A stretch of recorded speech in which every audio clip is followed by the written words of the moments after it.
ਵਾਹਿਗੁਰੂ ਵਾਹਿਗੁਰੂ ਵਾਹਿਗੁਰੂ ਵਾਹਿਗੁਰੂ। ਸ੍ਰੀ ਵਾਹਿਗੁਰੂ ਸਾਹਿਬ ਜੀ। ਗੂਜਰੀ ਅਸ਼ਟਪਦੀਆ ਮਹੱਲਾ ਪਹਿਲਾ। ਘਰ ਪਹਿਲਾ। ਇੱਕ ਓੰਕਾਰ ਸਤਿਗੁਰ ਪ੍ਰਸਾਦ। ਏਕ ਨਗਰੀ ਪੰਜ ਚੋਰ ਬਸਿਆਲੇ। ਬਰਜਤ ਚੋਰੀ ਧਾਵੈ। ਤ੍ਰਿਹਦ ਸਮਾਲ ਰਖੈ ਜੋ ਨਾਨਕ। ਮੋਖ ਮੁਕਤ ਸੋ ਪਾਵੈ। ਏਕ ਨਗਰੀ ਪੰਜ ਚੋਰ ਬਸਿਆਲੇ। ਬਰਜਤ ਚੋਰੀ ਧਾਵੈ। ਤ੍ਰਿਹਦ ਸਮਾਲ ਰਖੈ ਜੋ ਨਾਨਕ। ਮੋਖ ਮੁਕਤ ਸੋ ਪਾਵੈ। ਚੇਤੋ ਬਾਸ ਦਿਓ ਬਨਵਾਲੀ। ਰਾਮ ਹਿਰਦੈ ਜਪ ਮਾਲੀ। ਚੇਤੋ ਬਾਸ ਦਿਓ ਬਨਵਾਲੀ। ਰਾਮ ਹਿਰਦੈ ਜਪ ਮਾਲੀ। ਰਹਾਉ। ਵਾਹਿਗੁਰੂ ਜੀ ਕਾ ਖਾਲਸਾ ਵਾਹਿਗੁਰੂ ਜੀ ਕੀ ਫਤਿਹ। ਚਵਰ ਛਤਰ ਤਖਤ ਦੇ ਮਾਲਕ ਸਾਹਿਬ ਸ੍ਰੀ ਗੁਰੂ ਗ੍ਰੰਥ ਸਾਹਿਬ ਸੱਚੇ ਪਾਤਸ਼ਾਹ ਜੀ, ਜਿਨ੍ਹਾਂ ਦੀ ਪਾਵਨ ਹਜ਼ੂਰੀ ਵਿੱਚ ਆਪ ਸੰਗਤਾਂ ਸੱਜ ਬੈਠੇ ਹੋ, ਵੱਡਿਆਂ ਭਾਗਾਂ ਵਾਲੇ ਹੋ। ਅਕਾਲ ਪੁਰਖ ਦੇ ਚੌਥੇ ਸਰਗੁਣ ਸਰੂਪ ਧੰਨ ਧੰਨ ਸ੍ਰੀ ਗੁਰੂ ਰਾਮਦਾਸ ਸਾਹਿਬ ਸੱਚੇ ਪਾਤਸ਼ਾਹ ਜੀ ਦੇ ਪਾਵਨ ਅਸਥਾਨ ਸ਼੍ਰੀ ਹਰਿਮੰਦਰ ਸਾਹਿਬ ਦੇ ਦਰਸ਼ਨ ਇਸ਼ਨਾਨ ਕਰਨ ਪਹੁੰਚੇ ਹੋ। ਅਕਾਲ ਪੁਰਖ ਦੇ ਸ਼ਬਦਾ ਅਵਤਾਰ ਧੰਨ ਧੰਨ ਸ੍ਰੀ ਗੁਰੂ ਗ੍ਰੰਥ ਸਾਹਿਬ ਸੱਚੇ ਪਾਤਸ਼ਾਹ ਜੀ ਸ਼੍ਰੀ ਹਰਿਮੰਦਰ ਸਾਹਿਬ ਸੁਭਾਏਮਾਨ ਹੋ ਕਰਕੇ ਲੋਕਾਈ ਦੇ ਭਲੇ ਹਿੱਤ ਜੋ ਸ਼੍ਰੀ ਮੁਖਵਾਕ ਬਖਸ਼ਦੇ ਨੇ, ਜਿਸ ਦੀ ਕਥਾ ਵਿਚਾਰ ਆਪ ਸੰਗਤਾਂ ਨਿਤਾ ਪ੍ਰਤੀ ਪ੍ਰਤੱਖ ਹਰ ਧੰਨ ਧੰਨ ਸ੍ਰੀ ਗੁਰੂ ਅਰਜਨ ਦੇਵ ਮਹਾਰਾਜ ਜੀ ਦੇ ਪਾਵਨ ਅਸਥਾਨ ਗੁਰਦੁਆਰਾ ਮੰਜੀ ਸਾਹਿਬ ਦੀਵਾਨ ਹਾਲ ਵਿਖੇ ਸਰਵਣ ਕਰਦੇ ਹੋ। ਆਓ ਆਪਣੇ ਸਮੇਂ ਨੂੰ, ਜੀਵਨ ਨੂੰ ਸਫਲਾ ਕਰਨ ਦੇ ਲਈ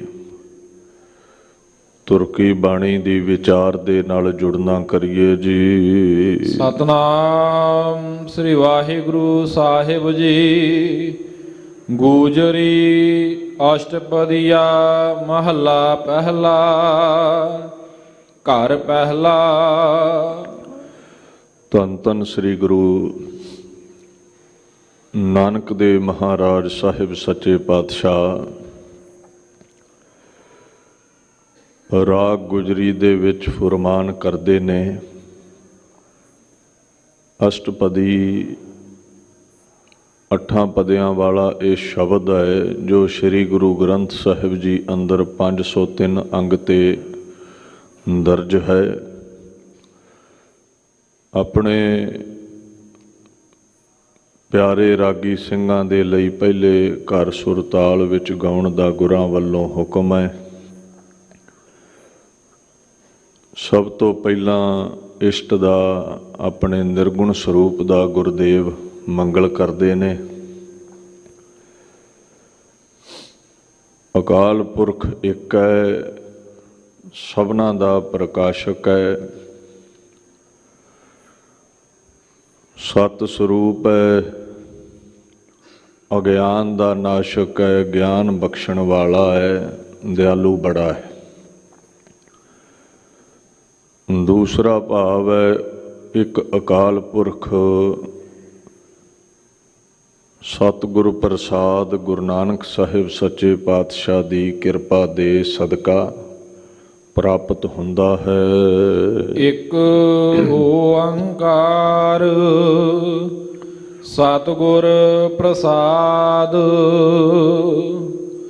ਏਕ ਨਗਰੀ ਪੰਜ ਚੋਰ ਬਸਿਆਲੇ, ਬਰਜਤ ਚੋਰੀ ਧਾਵਾ। ਗੁਰਦੇਵ ਇੱਥੇ ਫੁਰਮਾਨ ਕਰਦੇ ਨੇ, ਦੇਹ ਰੂਪ ਇੱਕ ਨਗਰ ਹੈ ਜਿਹਦੇ ਅੰਦਰ ਕਾਮ, ਕ੍ਰੋਧ, ਲੋਭ, ਮੋਹ, ਹੰਕਾਰ ਇਹ ਚੋਰ ਵਸਦੇ ਨੇ। ਰੋਕਦਿਆਂ ਰੋਕਦਿਆਂ ਵੀ ਇਹ ਚੋਰੀ ਕਰਦੇ ਨੇ, ਭਾਵ ਵਿਕਾਰ ਕਮਾਉਣ ਦੇ ਲਈ ਦੌੜਦੇ ਨੇ। ਯਤਨ ਕਰਨ ਦੇ ਬਾਵਜੂਦ ਵੀ ਇਹ ਕਾਬੂ ਵਿੱਚ ਨਹੀਂ ਰਹਿੰਦੇ। ਜਿਵੇਂ ਬਾਣੀ ਚਾਹੁੰਦਾ ਹੈ ਨਾ, ਅਵਰ ਪੰਚ ਹਮ ਏਕ ਜਨਾ ਕਿਉ ਰਾਖੋ ਕਰ ਬਾਰ ਮਨਾ, ਮਾਰ ਹੈ ਲੁੱਟ ਹੈ ਨੀਤ ਨੀਤ, ਕਿਸ ਆਗੇ ਕਰੀ ਪੁਕਾਰ ਜਨਾ। ਮਨ ਇੱਕ ਹੈ, ਡਾਕੂ ਪੰਜ ਨੇ, ਚੋਰ ਪੰਜ ਨੇ, ਤੂੰ ਕਿਵੇਂ ਬਚਾ ਹੋਵੇ। ਇਹ ਨਿਤਾ ਪ੍ਰਤੀ ਬੁਰੀ ਵਾਸ਼ਨਾ ਵਿੱਚ ਜਕੜੇ ਰਹਿੰਦੇ ਨੇ, ਰੋਕਦਿਆਂ ਰੋਕਦਿਆਂ ਵੀ ਕਾਬੂ ਨਹੀਂ ਆਉਂਦੇ। ਤ੍ਰਿਹਦ ਸਮਾਲ ਰਖੈ ਜੋ ਨਾਨਕ, ਮੋਖ ਮੁਕਤ ਸੋ ਪਾਵਾ। ਤ੍ਰਿਹ ਦਸ ਇੱਥੇ ਕੀ ਹੈ? ਤਿੰਨ ਮਾਇਆ ਦੇ ਗੁਣ ਨੇ, ਰਜੋ ਸਤੋ ਤਮੋ। ਕੁਝ ਸ਼ਾਂਤ ਕੀ ਸ਼ਾਂਤ ਚਿੱਤ ਲੋਕ ਨੇ, ਕੁਝ ਤਾਮਸੀ ਮੈਲੇ ਲੋਕ ਨੇ, ਕੁਝ ਰਾਜਸੀ ਅਹੰਕਾਰੀ ਲੋਕ ਨੇ। ਤਿੰਨਾਂ ਗੁਣਾਂ ਵਿੱਚ ਦੁਨੀਆ ਬੱਝੀ ਹੈ। ਤਿੰਨਾਂ ਗੁਣਾਂ ਦੇ ਨਾਲ ਜੋ 10 ਇੰਦਰੇ ਨੇ, 5 ਕਰਮ ਇੰਦਰੇ, 5 ਗਿਆਨ ਇੰਦਰੇ, ਸ਼ਬਦ ਸਪਰਸ਼ ਰੂਪ ਰਸ ਗੰਧ ਤੋਏ ਨੱਕ ਕੰਨ ਆਦਿਕ। ਕਹਿੰਦੇ ਜਿਹੜਾ ਇਹਨਾਂ 13 ਨੂੰ ਕਾਬੂ ਵਿੱਚ ਕਰ ਲਵੇ, ਨਾਮ ਦੇ ਕੁੰਡੇ ਦੇ ਨਾਲ ਹਾਥੀ ਨੂੰ ਵਸ ਕਰ ਲਵੇ, ਉਹੀ ਮੋਖ ਪਦਵੀ ਪਾਵੇਗਾ, ਕੈਵਲਯ ਮੁਕਤੀ ਪਾਵੇਗਾ, 84 ਲੱਖ ਜੂਨਾਂ ਤੋਂ ਨਿਜਾਤ ਹਾਸਲ ਕਰੇਗਾ, ਰੋਗਾਂ ਸੋਗਾਂ ਤੋਂ ਉਪਰਾਮ ਹੋਵੇਗਾ, ਹਰ ਪ੍ਰਕਾਰ ਦੇ ਬੰਧਨ ਤੋਂ ਉਸੇ ਦਾ ਹੀ ਛੁਟਕਾਰਾ ਹੈ। ਹਰ ਕਾ ਨਾਮ ਮਨ ਵਸੈ, ਹਉਮੈ ਕ੍ਰੋਧ ਨਿਵਾਰ। ਮਨ ਨਿਰਮਲ ਨਾਮ ਧਿਆਈਐ ਤਾਂ ਪਾਏ ਮੋਖ ਦੁਆਰ। ਨਾਮ ਦੇ ਆਸਰੇ ਹੀ ਮੁਕਤੀ ਮਿਲ ਸਕਦੀ ਹੈ, ਹੋਰ ਕੋਈ ਰਸਤਾ ਨਹੀਂ ਹੈ। ਚੇਤੋ ਵਾਸਦੇਵ ਬਨਵਾਲੀ, ਕਹਿੰਦੇ ਚੇਤੇ ਕਰ ਵਾਸਦੇਵ ਨੂੰ, ਬਨਵਾਲੀ ਨੂੰ। ਹਰ ਧਰਮ ਦੇ ਵਿੱਚ ਇਹਨਾਂ ਅਲਫਾਜ਼ਾਂ ਦੇ ਵੱਖੋ ਵੱਖ ਅਰਥ ਹੋ ਜਾਂਦੇ ਨੇ। ਜੇ ਤੁਸੀਂ ਸਨਾਤਨ ਮਤ ਵਿੱਚ ਵਾਸਦੇਵ ਦਾ ਅਰਥ ਪੜੋਗੇ ਤਾਂ ਸ੍ਰੀ ਕ੍ਰਿਸ਼ਨ ਆਵੇਗਾ। ਜੇ ਸਿੱਖ ਜਗਤ ਵਿੱਚ ਵਾਸਦੇਵ ਦਾ ਅਰਥ ਪੜੋਗੇ ਤੇ ਹਰ ਜ਼ਰੇ ਵਿੱਚ ਵਨਸਪਤੀ ਵਿੱਚ ਸਮਾਇਆ ਹੋਇਆ ਪਰਮੇਸ਼ਵਰ ਆਵੇਗਾ। ਵਵੈ ਵਾਸਦੇਵ ਪਰਮੇਸ਼ਰ ਵੇਖਣ ਕੋ ਜਿਨ ਵੇਸ ਕੀਆ। ਜਿੱਥੇ ਪਰਮਾਤਮਾ ਅੰਦਰ ਬਾਹਰ ਹੈ, ਰੋਮ ਰੋਮ ਵਿੱਚ ਸਮਾਇਆ ਹੈ, ਵਸਿਆ ਹੋਇਆ ਹੈ, ਉਹ ਵਾਸਦੇਵ ਹੈ। ਵੇਖੈ ਚਾਖੈ ਸਭ ਕਿਛ ਜਾਣੈ, ਅੰਤਰ ਬਾਹਰ ਰਵ ਰਹਿਆ। ਹਰ ਜ਼ਰੇ ਵਿੱਚ ਹੈ, ਅੰਦਰ ਵੀ ਹੈ, ਬਾਹਰ ਵੀ ਹੈ। ਜਿੱਥੇ ਸ੍ਰੀ ਕ੍ਰਿਸ਼ਨ ਲਈ ਵਾਸਦੇਵ ਆਇਆ ਹੈ, ਉੱਥੇ ਉਹ ਇੱਕ ਯੁੱਗ ਦੇ ਅਵਤਾਰ ਹੋਏ ਨੇ, ਮਹਾਂਪੁਰਸ਼ ਹੋਏ ਨੇ, ਉਹਨਾਂ ਦਾ ਵੀ ਜ਼ਿਕਰ ਬਾਣੀ ਵਿੱਚ ਆਉਂਦਾ ਹੈ। ਦੁਆਪਰ ਕ੍ਰਿਸ਼ਨ ਮੁਰਾਰ ਕੰਸ ਕਿਰਤਾਰਥ ਕੀਓ। ਇੱਥੇ ਇੱਕ ਯੁੱਗ ਦੇ ਇਹ ਅਵਤਾਰ ਹੋਏ ਨੇ, ਦੁਆਪਰ ਯੁੱਗ। ਤੋ ਗੁਰਦੇਵ ਨੇ ਬਨਵਾਲੀ ਜਾਂ ਬਨਵਾਰੀ ਲਫ਼ਜ਼ ਉਸ ਅਕਾਲ ਪੁਰਖ ਲਈ ਵਰਤਿਆ ਹੈ ਜਿਹੜਾ ਹਰ ਜ਼ਰੇ ਵਿੱਚ ਸੁਭਾਇਮਾਨ ਹੈ। ਇਹਦੇ ਤੋਂ ਬਾਅਦ ਮਹਾਰਾਜ ਬਨਵਾਲੀ ਲਫ਼ਜ਼ ਵਰਤਦੇ ਨੇ। ਬਨ ਮਾਲੀ, ਜੋ ਸਮੁੱਚੀ ਕਾਇਨਾਤ ਦਾ ਮਾਲੀ ਹੈ, ਪਰਵਰਦਿਗਾਰ ਹੈ, ਜਿਹਨੇ ਸਾਰੇ ਜੰਗਲਾਂ ਨੂੰ ਮਾਲਾਵਤ ਧਾਰਨ ਕੀਤਾ ਹੈ, ਦੁਨੀਆ ਨੂੰ ਧਾਰਨੇ ਵਾਲਾ। ਹੁਣ ਤੁਸੀਂ ਆਖੋਗੇ ਵੀ ਇਹ ਜਿਹੜਾ ਬਨਵਾਲੀ ਲਫ਼ਜ਼ ਹੈ, ਵਨਮਾਲਾ ਪਹਿਰਨ ਵਾਲੇ ਵਿਸ਼ਨੂੰ ਲਈ ਆਉਂਦਾ ਹੈ। ਹਿੰਦੂ ਮਤ ਵਿੱਚ ਵਿਸ਼ਨੂੰ ਨੂੰ ਬਨਵਾਲੀ ਕਹਿੰਦੇ ਨੇ। ਗੁਰੂ ਅਰਜਨ ਸਾਹਿਬ ਨੇ ਬੜਾ ਵਧੀਆ ਸਮਝਾਇਆ, ਅਚੁੱਤ ਪਾਰ ਬ੍ਰਹਮ ਪਰਮੇਸ਼ਰ ਅੰਤਰਜਾਮੀ। ਅਕਾਲ ਪੁਰਖ ਜਿਹੜਾ ਹੈ ਨਾ, ਮਧੂਸੂਦਨ ਦਾਮੋਦਰ ਸੁਆਮੀ, ਉਹੀ ਮਧੂਸੂਦਨ, ਉਹੀ ਦਾਮੋਦਰ ਹੈ। ਭਾਵ ਉਹੀ ਸ੍ਰੀ ਕ੍ਰਿਸ਼ਨ ਦੇ ਵਿੱਚ ਸਮਾਇਆ ਹੋਇਆ ਹੈ। ਮਹਾਰਾਜ ਕਹਿੰਦੇ ਨੇ, ਰਿਖੀਕੇਸ ਗੋਵਰਧਨ ਧਾਰੀ, ਮੁਰਲੀ ਮਨੋਹਰ ਹਰ ਰੰਗਾ। ਮੁਰਲੀ ਧਾਰਨੇ ਵਾਲੇ ਜਿਹੜੇ ਕ੍ਰਿਸ਼ਨ ਨੇ, ਉਹਨਾਂ ਵਿੱਚ ਵੀ ਅਕਾਲ ਪੁਰਖ ਦੀ ਜੋਤ ਟਿਕੀ ਹੋਈ ਹੈ। ਇਹ ਜਿੰਨੇ ਵੀ ਅਵਤਾਰ ਨੇ ਅਕਾਲ ਪੁਰਖ ਦੇ ਭੇਜੇ ਹੋਏ ਨੇ। ਮੋਹਨ ਮਾਧਵ, ਕ੍ਰਿਸ਼ਨ ਮੁਰਾਰੇ, ਜਗਦੀਸਰ ਹਰ ਜੀਓ, ਅਸੁਰ ਸੰਘਾਰੇ।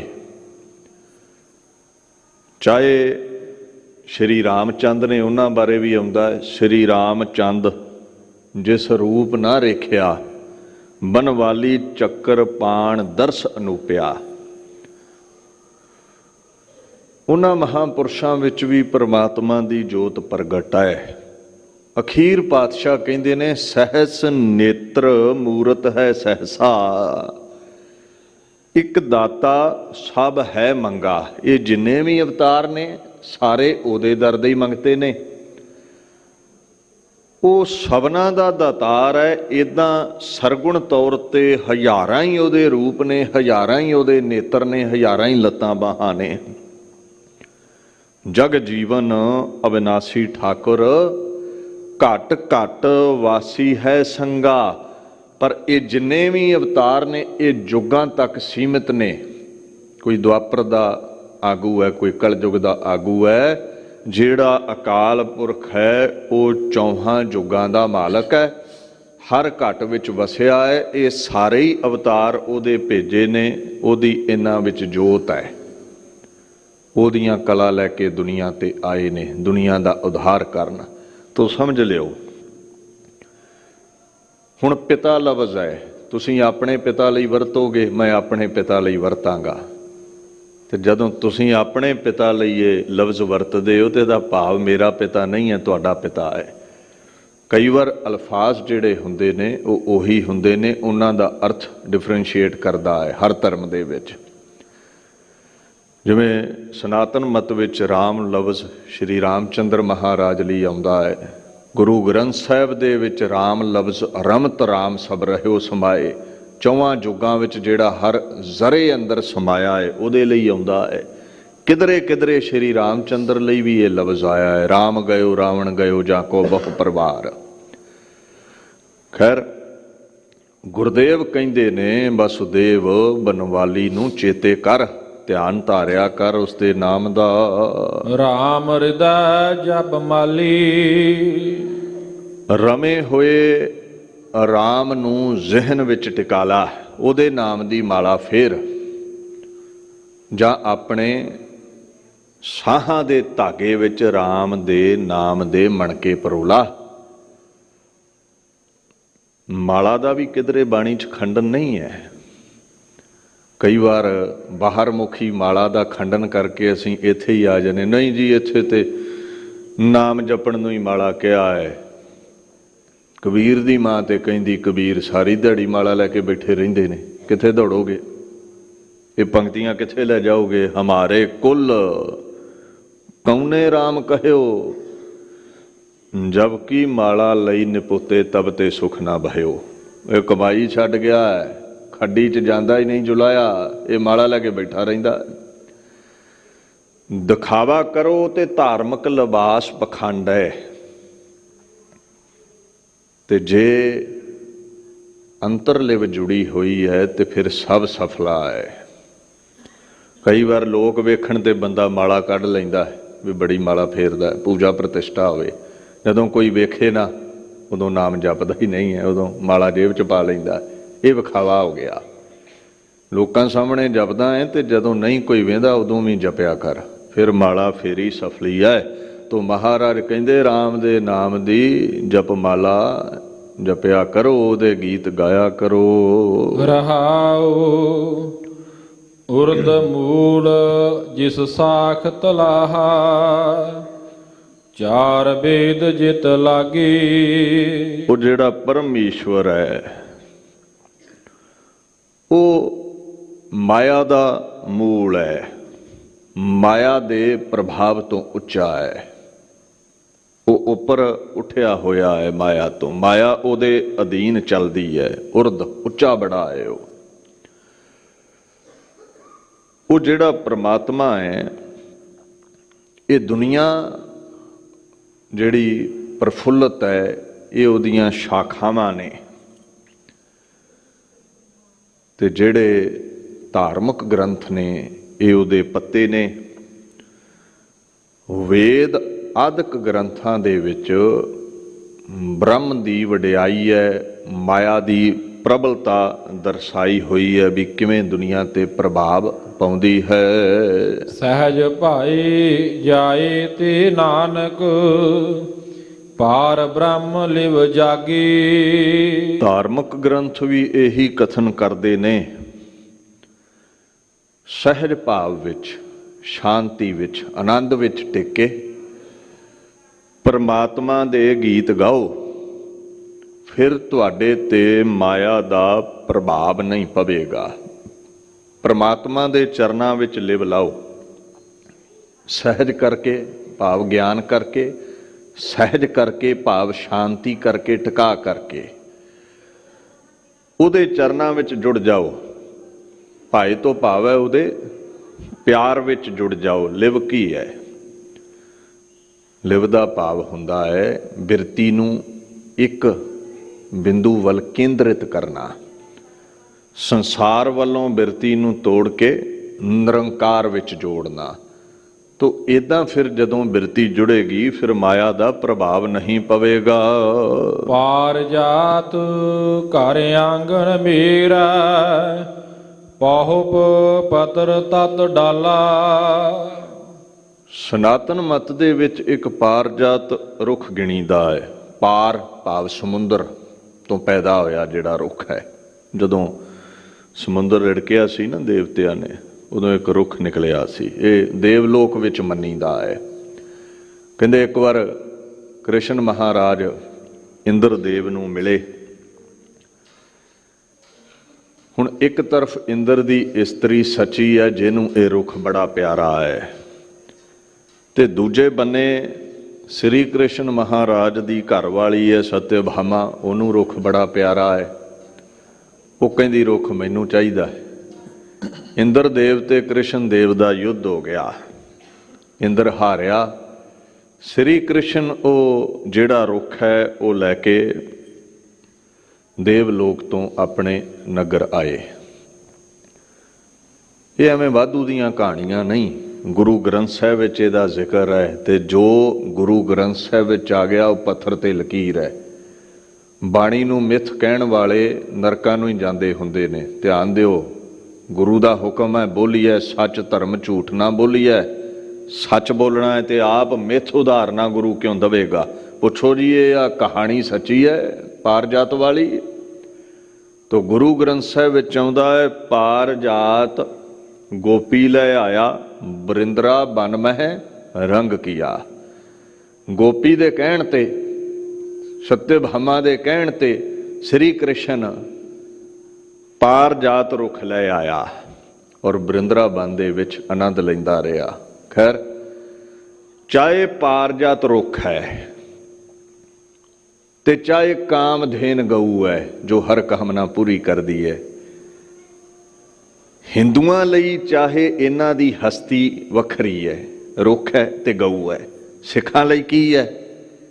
ਪਾਰਜਾਤ ਇਹ ਹਰ ਕੋ ਨਾਮ, ਕਾਮਧੇਨ ਹਰ ਹਰ ਗੁਣ ਗਾਮ। ਸਿੱਖਾਂ ਦੀ ਕਾਮਨਾ ਪੂਰੀ ਕਰਨ ਵਾਲਾ ਅਕਾਲ ਪੁਰਖ ਦਾ ਨਾਮ ਹੀ ਹੈ। ਉਹਨੂੰ ਹੀ ਅਸੀਂ ਪਾਰਜਾਤ ਕਰਕੇ ਮੰਨਦੇ ਹਾਂ, ਉਹਨੂੰ ਹੀ ਕਾਮਧੇਨ ਗਊ ਕਰਕੇ ਮੰਨਦੇ ਹਾਂ। ਤੋ ਗੁਰਦੇਵ ਕਹਿੰਦੇ ਨੇ ਜਿਹੜਾ ਪਰਮਾਤਮਾ ਦੀ ਯਾਦ ਵਿੱਚ ਲਿਵ ਲਾਉਂਦਾ ਹੈ, ਉਹਦੇ ਆਂਗਨ ਵਿੱਚ, ਉਹਦੇ ਹਿਰਦੇ ਰੂਪੀ ਵਿਹੜੇ ਦੇ ਵਿੱਚ ਇਹ ਜਿਹੜਾ ਪਾਰਜਾਤ ਰੂਪੀ ਪਰਮੇਸ਼ਵਰ ਹੈ ਉਹ ਪ੍ਰਗਟ ਹੋ ਜਾਂਦਾ ਹੈ। ਇਹ ਸੰਸਾਰ, ਇਹ ਖੰਡ, ਇਹ ਬ੍ਰਹਿਮੰਡ, ਇਹ ਸੁਖ ਜਿਹਦੇ ਫਲ ਪੌਦੇ ਹਨ। ਸਰਬ ਜੋਤ ਨਿਰੰਜਨ ਸੰਭੂ, ਛੋਡੋ ਬਹੁਤ ਜੰਜਾਲਾ। ਸ਼ੰਭੂ ਸੁਤੇ ਸਿੱਧ ਜੋ ਪ੍ਰਕਾਸ਼ਵਾਨ ਹੈ। ਮਹਾਰਾਜ ਕਹਿੰਦੇ ਉਹ ਨਿਰੰਜਨ, ਮਾਇਆ ਦੀ ਮੈਲ ਤੋਂ ਰਹਿਤ ਪਰਮ ਈਸ਼ਵਰ, ਆਪਣੇ ਆਪ ਤੋਂ ਜੋ ਪ੍ਰਗਟ ਹੈ, ਹਰ ਜ਼ਰੇ ਵਿੱਚ ਉਹਦੀ ਜੋਤ ਸਮਾਈ ਹੈ। ਸਭ ਆਲ ਜੰਜਾਲ ਛੱਡ ਦਿਓ, ਉਹਦੇ ਚਰਨਾਂ ਵਿੱਚ ਲਿਵ ਜੋੜ ਲਓ। ਜੰਜਾਲ ਸੰਸਾਰ ਦਾ ਜਾਲ, ਮਾਇਆ ਦਾ ਜਾਲ, ਇਹ 84 ਲੱਖ ਜੂਨਾਂ ਦਾ ਜਾਲ, ਇਹ ਤੋਂ ਜੇ ਛੁੱਟਣਾ ਹੈ ਤੇ ਅਕਾਲ ਪੁਰਖ ਦੇ ਨਾਮ ਦੀ ਲਿਵ ਲਾਉਣਾ ਕਰੋ। ਸੁਣ ਸਿਖਵੰਤੇ ਨਾਨਕ ਬਿਨਵੈ, ਛੋਡੋ ਮਾਇਆ ਜਾਲਾ। ਮਹਾਰਾਜ ਕਹਿੰਦੇ ਐ ਸਿਖਵੰਤ, ਐ ਮੇਰੀ ਸਿੱਖਿਆ ਨੂੰ ਧਾਰਨੇ ਵਾਲੇ, ਤੁਸੀਂ ਪ੍ਰਮਾਤਮਾ ਦੇ ਨਾਮ ਵਿੱਚ ਜੁੜ ਜਾਓ, ਮਾਇਆ ਦਾ ਜਾਲ ਫਿਰ ਛੁੱਟੇਗਾ। ਦੇਖੋ, ਅਕਾਲ ਸਰੂਪ ਹੁੰਦੇ ਹੋਏ ਵੀ ਬਿਨਵੈ ਬੇਨਤੀ ਕਰਦੇ ਨੇ ਗੁਰਦੇਵ ਸਾਨੂੰ, ਸਿੱਖਾਂ ਨੂੰ, ਆਪਣੇ ਪਿਆਰਿਆਂ ਨੂੰ। ਏਡੀ ਵੱਡੀ ਹਸਤੀ ਹੈ। ਜੋਤ ਰੂਪ ਹਰ ਆਪ ਗੁਰੂ ਨਾਨਕ ਕਹਾਇਓ। ਦ providing Lord is called Guru Nanak. ਹਰ ਜ਼ਰੇ 'ਚ ਪ੍ਰਗਟ ਜੋ ਹੈ ਉਹ ਖੁਦਾ ਗੁਰੂ ਨਾਨਕ ਹੈ। ਇੰਨੀ ਨਿਰਮਾਣਤਾ ਹੈ। ਧਰਮ ਨਿਰਮਾਣਤਾ ਦਾ ਵਿਸ਼ਾ ਪ੍ਰੇਮ ਦਾ, ਧੱਕੇ ਦਾ ਨਹੀਂ। ਧੱਕੇ ਨਾਲ ਧਰਮ ਨਹੀਂ ਪ੍ਰਫੁੱਲਤ ਹੁੰਦੇ, ਪ੍ਰੇਮ ਨਾਲ।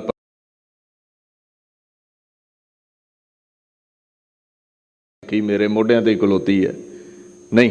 ਜਿਨ ਪ੍ਰੇਮ ਕੀਓ ਤਿਨ ਹੀ ਪ੍ਰਭ ਪਾਇਓ। ਇਹ ਕਾਨੂੰਨ ਨਹੀਂ ਹੈ ਜਿਹੜਾ ਡਾਂਗ ਨਾਲ ਲਾਗੂ ਹੋਣਾ ਹੈ, ਇਹ ਧਰਮ ਹੈ, ਪ੍ਰੇਮ ਨਾਲ ਲਾਗੂ ਕੀਤਾ ਜਾਂਦਾ ਹੈ।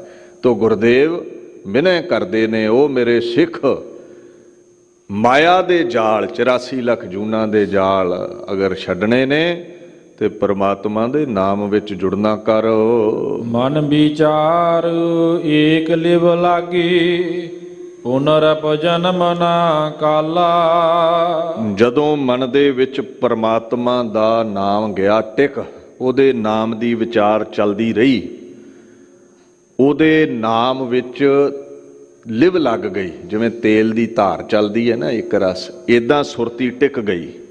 ਪੁਨਰਪ ਫਿਰ ਦੋਹਰੇ ਤੇਰਾ ਜਨਮ ਨਹੀਂ ਹੋਵੇਗਾ, ਦੋਹਰੇ ਤੂੰ ਗਰਭ ਦੇ ਵਿੱਚ ਨਹੀਂ ਆਵੇਂਗਾ, ਤੇਰਾ ਆਵਾਗਮਨ ਕੱਟਿਆ ਜਾਵੇਗਾ। ਸੋ ਗੁਰੂ ਸੋ ਸਿੱਖ ਕਥੀਅਲੇ, ਸੋ ਵੈਦ ਜੇ ਜਾਣੈ ਰੋਗੀ। ਕਹਿੰਦੇ ਅਸਲ ਦੇ ਵਿੱਚ ਗੁਰੂ ਉਹ ਹੈ ਜੋ ਸਿੱਖ ਦਾ ਭਰਮ ਨਿਵਰਤ ਕਰੇ, ਸਿੱਖ ਦੇ ਅੰਦਰ ਦੇ ਹਾਲਾਤ ਸਮਝ ਕੇ ਉਹਦੇ ਵਿਕਾਰਾਂ ਦਾ ਨਾਸ਼ ਕਰੇ। ਤੇ ਸਿੱਖ ਉਹ ਹੈ ਜਿਹੜਾ ਗੁਰੂ ਤੇ ਭਾਵਨਾ ਰੱਖੇ। ਜਿਵੇਂ ਵੈਦ ਰੋਗੀ ਦੀ ਨਬਜ਼ ਪੜ੍ਹ ਕੇ ਹੀ ਰੋਗ ਲੱਭ ਲੈਂਦਾ ਤੇ ਦੂਰ ਕਰ ਦਿੰਦਾ, ਤੇ ਰੋਗੀ ਵੈਦ ਤੇ ਭਰੋਸਾ ਰੱਖਦਾ ਹੈ। ਇਦਾਂ ਦਾ ਸਿੱਖ ਚਾਹੀਦਾ ਹੈ, ਇਦਾਂ ਦਾ ਗੁਰੂ ਚਾਹੀਦਾ ਹੈ ਜਿਹੜਾ ਹਰ ਰੋਗ ਦੀ ਨਿਵਰਤੀ ਕਰੇ। ਤੇ ਸਿੱਖ ਦੀ ਭਾਵਨਾ ਆਪਣੇ ਵੈਦ ਤੇ ਗੁਰੂ ਤੇ ਪ੍ਰਬਲ ਚਾਹੀਦੀ ਹੈ। ਤੋ ਮਹਾਰਾਜ ਕਹਿੰਦੇ ਨੇ ਐਸਾ ਗੁਰੂ ਚੇਲਾ, ਐਸਾ ਮੁਰਸ਼ਦ ਮੁਰੀਦ ਚਾਹੀਦਾ ਹੈ। ਤਿਸ ਕਾਰਨ ਕੰਮ ਨਾ ਧੰਦਾ ਨਾਹੀ, ਧੰਦਾ ਗਿਰਹਿ ਜੋਗੀ। ਗੁਰੂ ਐਸਾ ਹੋਵੇ ਜਿਹੜਾ ਸੰਸਾਰ ਦੇ ਧੰਦਿਆਂ ਤੋਂ ਉਪਰਾਮ ਹੋਵੇ। ਚੇਲਾ ਐਸਾ ਹੋਵੇ ਜਿਹੜਾ ਗੁਰੂ ਦਾ ਉਪਦੇਸ਼ ਲੈ ਕੇ ਵਿਕਾਰਾਂ ਤੋਂ, ਸੰਸਾਰ ਤੋਂ ਵਿਰਕਤ ਹੋ ਜਾਵੇ। ਤੇ ਜੇ ਕਿਧਰੇ ਤੁਹਾਨੂੰ ਗੁਰੂ ਚੇਲਾ ਸੰਸਾਰ ਕਮਾਉਂਦੇ ਦਿਖਣ, ਭਾਵ ਗ੍ਰਸਤ ਵਿੱਚ ਦਿਖਣ, ਤੇ ਸਮਝ ਲਿਓ ਉਹ ਇਉਂ ਨਿਰਲੇਪ ਨੇ, ਸੰਸਾਰ ਵਿੱਚ ਰਹਿੰਦੇ ਜਿਵੇਂ ਕਮਲ ਦਾ ਫੁੱਲ ਛੱਪੜ ਵਿੱਚ ਰਹਿੰਦਾ ਵੀ ਨਿਰਲੇਪ ਹੈ। ਗੁਰਦੇਵ ਵੇਖੋ ਗ੍ਰਸਤੀ ਹੋਏ ਨੇ, ਗੁਰੂ ਨਾਨਕ ਸਾਹਿਬ ਤੋਂ ਲੈ ਕੇ ਗੁਰੂ ਗੋਬਿੰਦ ਸਿੰਘ ਤਾਈਂ ਬਹੁਤਾਤ ਵਿੱਚ ਗ੍ਰਸਤ ਨੂੰ ਧਾਰਨੇ ਵਾਲੇ ਹੋਏ ਨੇ। ਸੰਸਾਰ ਵਿੱਚ ਰਹਿੰਦੇ ਹੋਏ ਵੀ ਧੰਦਿਆਂ ਤੋਂ ਉਪਰਾਮ ਨੇ। ਨਾਨਕ ਸਤਿਗੁਰ ਭੇਟਿਆ ਪੂਰੀ ਹੋਵੇ ਜੁਗਤ, ਹਸੰਦਿਆਂ ਖੇਲੰਦਿਆਂ ਪਹਿਨੰਦਿਆਂ ਖਾਵੰਦਿਆਂ ਵਿਚੈ ਹੋਵੇ ਮੁਕਤ। ਗੁਰੂ ਦੇ ਧਾਰਨੇ ਵਾਲਾ ਜਿਹੜਾ ਮੁਰੀਦ ਹੈ, ਹੱਸਦਿਆਂ ਖੇਡਦਿਆਂ ਸੰਸਾਰ ਵਿੱਚ ਵਿਚਰਦਿਆਂ ਗ੍ਰਸਤ ਵਿੱਚ ਉਪਰਾਮ ਹੋ ਜਾਂਦਾ ਹੈ, ਭਵ ਸਾਗਰ ਤੋਂ ਤਰ ਜਾਂਦਾ ਹੈ। ਕਾਮ ਕ੍ਰੋਧ ਅਹੰਕਾਰ ਤਜੀਅਲੇ, ਲੋਭ ਮੋਹ ਤਿਸ ਮਾਇਆ।